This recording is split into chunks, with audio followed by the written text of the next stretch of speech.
The sport of baseball was first introduced to Japan in the 1870s by a visiting American math professor named Horace Wilson. With icons of the sport like Babe Ruth, Lou Gehrig, and Lefty O'Doul leading all-star teams on tours to Japan in the 1930s, the appetite for the game in Asia grew rapidly. In 1936, a Japanese professional baseball league was established. Baseball in Japan was a gentlemanly game, contested by well-trained teams whose ultimate goal was not so much to beat the other team as to display proper respect and form during the course of the game. But all that changed in 1951 when a former pro football player from the sugarcane fields of Maui descended on the ruins of post-war Tokyo. The young dynamo from Hawaii began to wreak his own personal havoc on the diamonds of Japan. The days of polite baseball were over. It was time for Japan to get a taste of the game American style.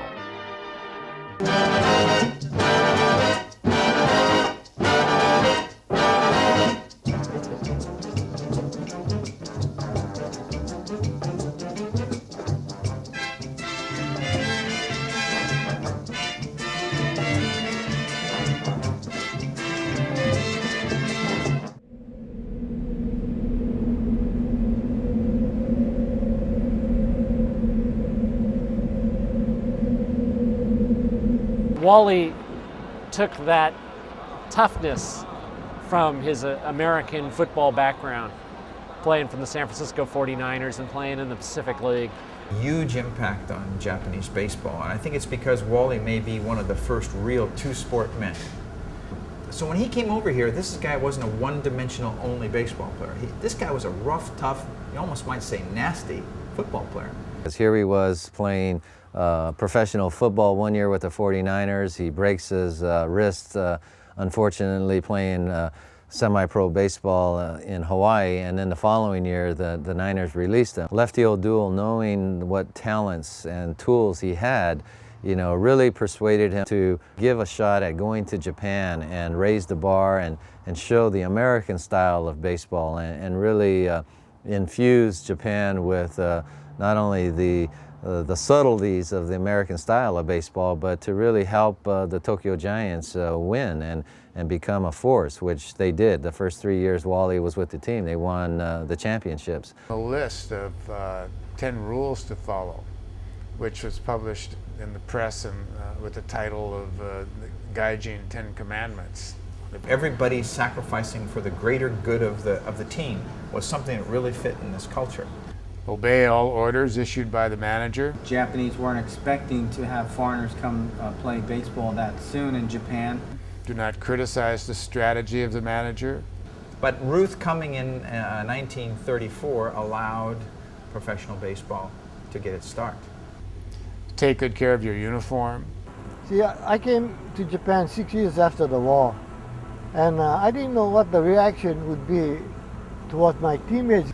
Do not reveal team secrets to other foreign players. My teammates were all people that fought against the United States, and me, a Japanese American, playing on the same team with them.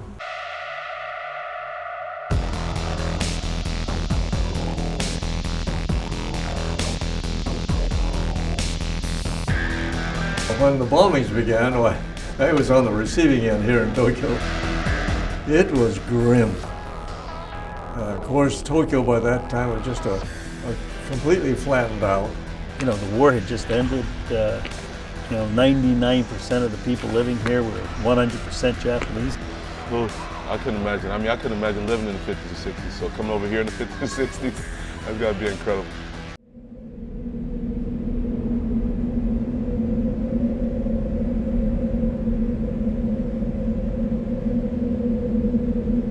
The fans, you know, threw out a lot of insults at him, and somewhat like when Jackie Robinson came into the major leagues.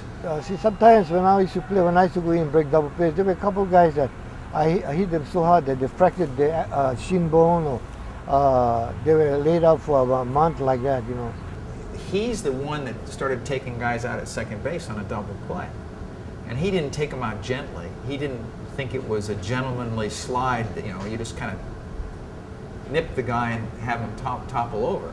He would barrel into him and knock him, you know, out the left field wall. ちょうど僕が入った時まだジャイアンツの選手でしたよね。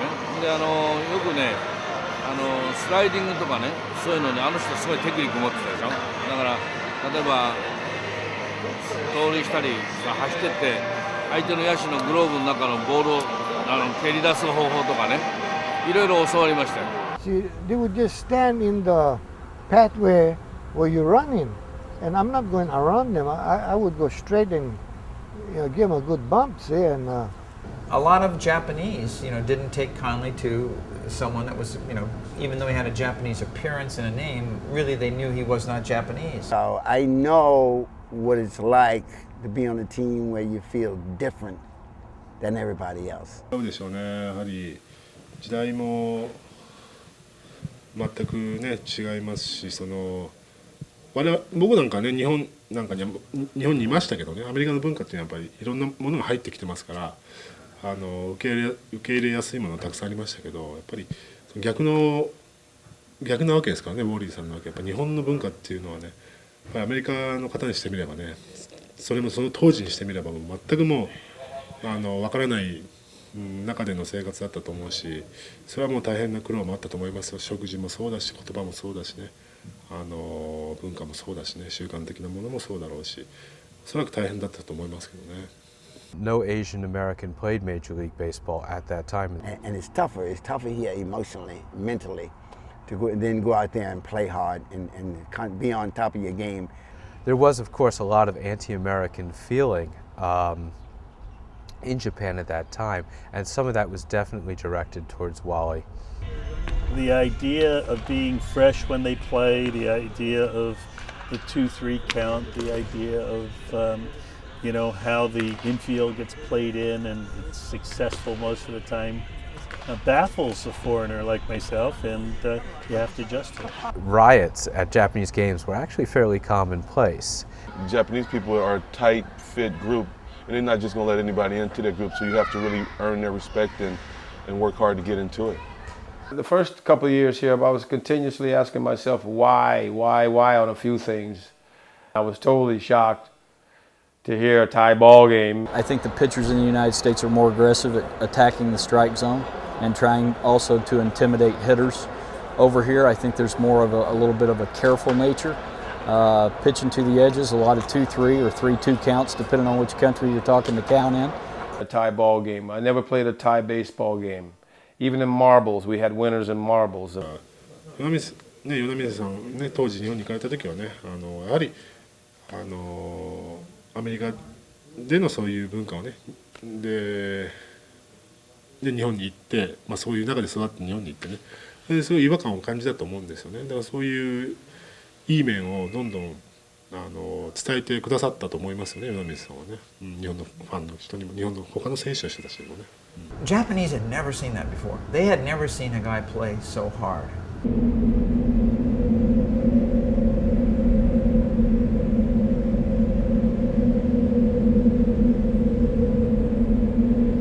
And they hated the Tokyo Giants. Wally, of course, was one of the stars of the Giants, so he was often in the center of these disturbances. They have the largest commercial television network in Japan. Since 1954, virtually every Giants baseball game has been telecast nationwide live in prime time.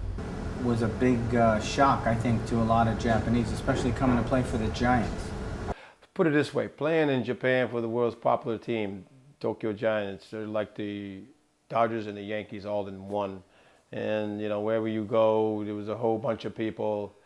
僕はね、多分ね、今から50何年なら前。昔の後楽園でね、野球見に来て、僕はまだ小学校の頃ね。で、試合終わって、選手が降りていくときに、サインしてくれって言ったら、日本の他の選手誰もしてくれなかったウォリー・ロリさんだけサインしてくれたのね。で、それはすごくよく覚えてる。Amazing to think there are whole generations of Japanese who have grown up from childhood turning on the television every night during the season and seeing a Giants game. And when there is no Giants game, they go through withdrawal symptoms because they're sort of brainwashed into liking the Giants. Wally said even the Yomiuri Giants, when he joined them in 1951, traveled on third-class trains. They would, be chugging down the tracks and kicking out all the soot and steam, and it would come back, and it comes in the third-class windows. And Wally said by the time they get, to where they were going, Nagoya or wherever, they'd be covered in soot. They said they didn't look Asian. They looked more black than Asian.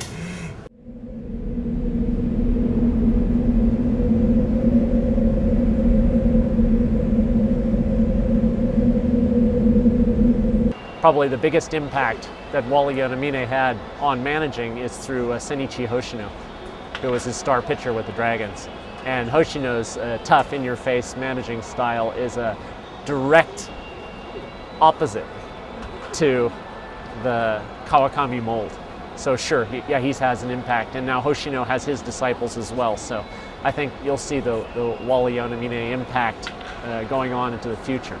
He was, and he may still be, before Ichiro, Japan's greatest leadoff hitter ever. He was, in many ways, the Giants' big star.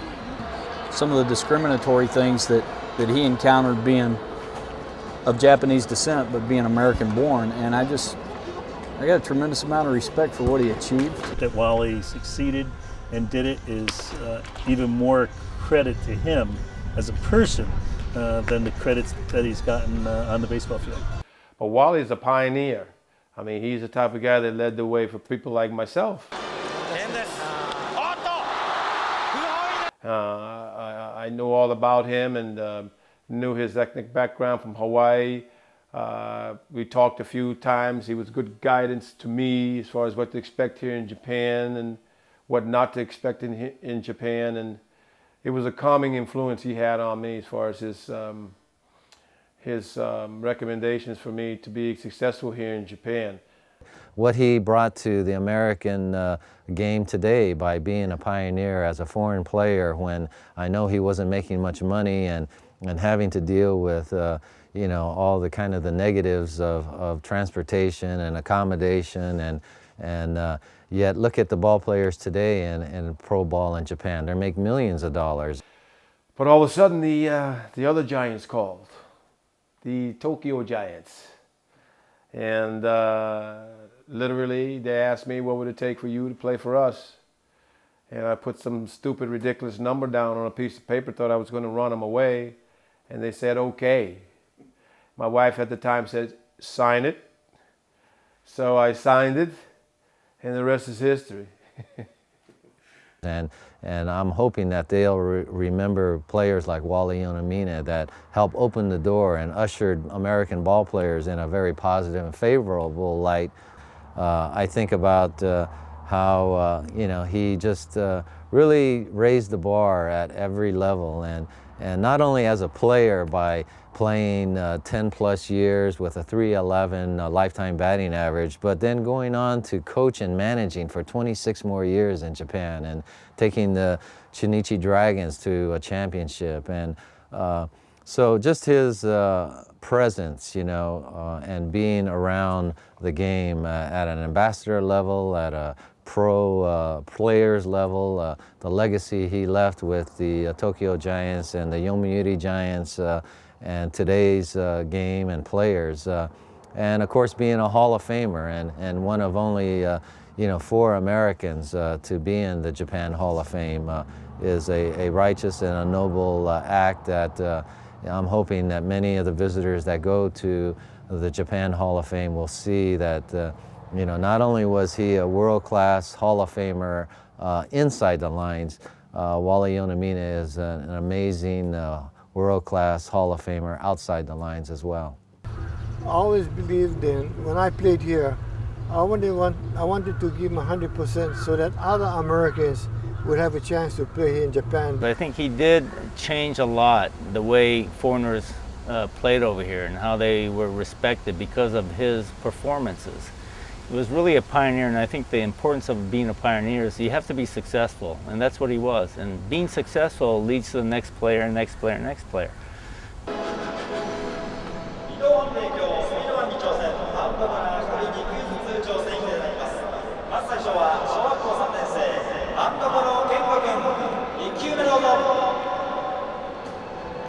I love the game. And, baseball is my life, see. He was tough as nuts. think his aggressiveness probably fits both into his personality as a football player, but also what he's got in here. When he got over here, he played baseball a way that they'd never seen. And Wally was in uniform for 39 consecutive years. I believe he holds the Japanese record for being in uniform for consecutive years. When I got inducted in the Japan Hall of Fame, it was really an honor for me because, a foreigner, I never thought that the media would vote me in. I was so happy because I didn't think that I'll make it, but and for me to get into the Japan Hall of Fame was really an honor for me. So when I got in, I was really happy to get in. Set the standard or set the pace for all the others who followed. We've had about 700 foreign players have come and played in Japan since the end of the war, and he was number one. So I think all of those other 699 odd, whatever the number is, those players all owe Wally a debt of gratitude. You might say he's even like the Jackie Robinson of Japanese baseball. He broke not the color barrier, but the nationality barrier, and he's had a tremendous impact, especially since he was such a great player. He's the first Bo Jackson. So I don't think Bo Jackson holds a candle to Wally Yonamine.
ハッピーバースデーボーリー、ご無沙汰してます。僕がジャイアンツにいた時は、ウォーリーに、外野の守備を、教えて、いただいたのは、つい最近のことのように、覚えています。僕は今、ヤンキースで、精一杯頑張ってます。ウォーリーさん、これからもお体に気をつけて、まだまだ日本とアメリカの野球に橋渡しをしていただきたいと思っています。おめでとうございました。